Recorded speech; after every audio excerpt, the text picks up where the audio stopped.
Welcome back to Build Your Legacy Insurance Edition podcast. We wrapped up an episode previously on life insurance and perpetuation planning, but Josh Harward came in and had something that he kind of threw me for a loop and also talked about disability insurance. And I said, man, let's just jump right on it and talk about that with the business owner. So Josh, you're back in the seat. That's right. Let's talk about it. Let's jump right to it. Okay. So absolutely. If they are a sole owner, don't want to say sole proprietor, but they're the single owner, something happens to them, they're disabled. Talk to me about that. Yeah, and that's one of the things is a lot of people think about, buy-sell agreements with somebody dying, but what if they don't die? What if they get into, God forbid, a car accident and they're permanently disabled and they can't run their business and they have life insurance because they took care of that, but they didn't do the disability. Now they still have all their expenses of their own personal, but they can't perform the duties of their work. That's sometimes even a bigger problem. So taking a look at disability is just as much important, if not more important than life insurance. Talk to me about what that entails, what it does for somebody if they do buy this and an unfortunate event happens. So there's a couple ways to look at it. You have individual income replacement for the business owner. Obviously, you need to replace his or her income. But then you have business overhead expense that will keep the business running if something were to happen to either a key person or a business owner. The staff and salaries of the employees still needed to come. You're still going to have vendors you got to pay. And if that employer or that owner is not there, somebody's got to do it. So you need to have some sort of money or somebody. Yeah, and I think you hit on a good point there. Is Travis and I talk about the business as an asset for that owner. I mean, it is. So if it's an insurance agency, that insurance agency is an asset. If it's somebody that puts on tires and changes oil, it's still a business. Right. And so you made a good point by talking about the employees.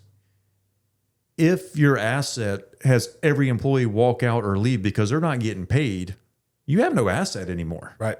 Your point is certainly well taken, is how do you address that so that way, in this case, you are still living but disabled. That's right.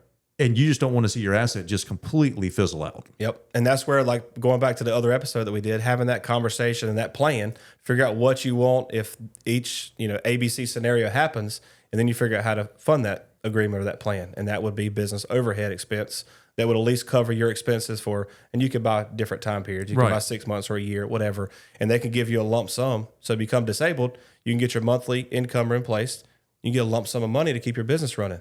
And that would help you stabilize things, right? You go through that unfortunate event, your business is still running, you're taking care of your employees because you've done all the planning prior to that. It gives you time at that point to hopefully either find a key employee that needs to be a partner, needs to be the next owner, or potentially allows you to sell it where it's not a fire sale, where you have something to actually sell. Right. That's right. That was getting ready to use the same word, fire sale. And that puts you in the driver's seat versus running around trying to figure out what am I going to do? The house is burning. I got to fire sell it. It gives you. It's never going to be a good situation if that would happen. But at least money and keeping your employees is not going to be on top of your mind. Yeah, awesome, great points. So talk to me about this. I asked you the same question we talked about life insurance. Does it change if there's multiple partners in the corporation?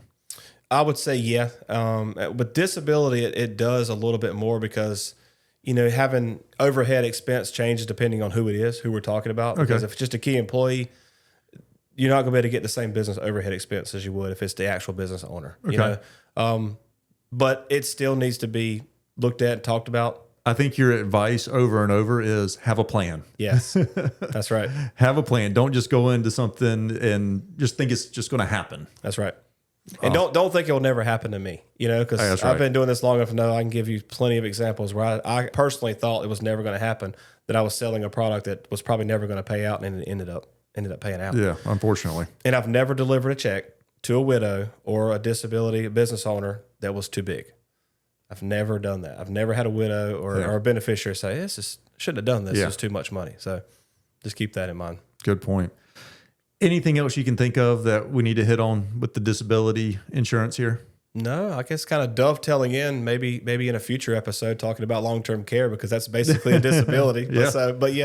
All right. So there's a whole lot of different things to think about when you're talking about business executive planning. Yeah. Talk to the right people, talk to the experts, talk to somebody that knows what they're doing. You don't have to go at this alone. there are people out there. If you need some help getting hooked up to people, whether it's Josh or somebody else, we certainly can help. So that's right. Appreciate it. All right. Awesome. Thanks for listening. Again, any comments, feedback, any suggestions of topics, feel free to email us or leave a comment. Thanks for tuning in. You can catch our Build Your Legacy Insurance Edition podcast on YouTube, Apple Podcasts, Amazon Music, Spotify, or wherever you get your podcast. Be sure to subscribe, leave us a review, or send us over a topic recommendation at podcast@siaofnc.com. If you're interested in learning more about what we do, visit us online at www.siaofnc.com. We hope you enjoyed our newest episode. See you next week.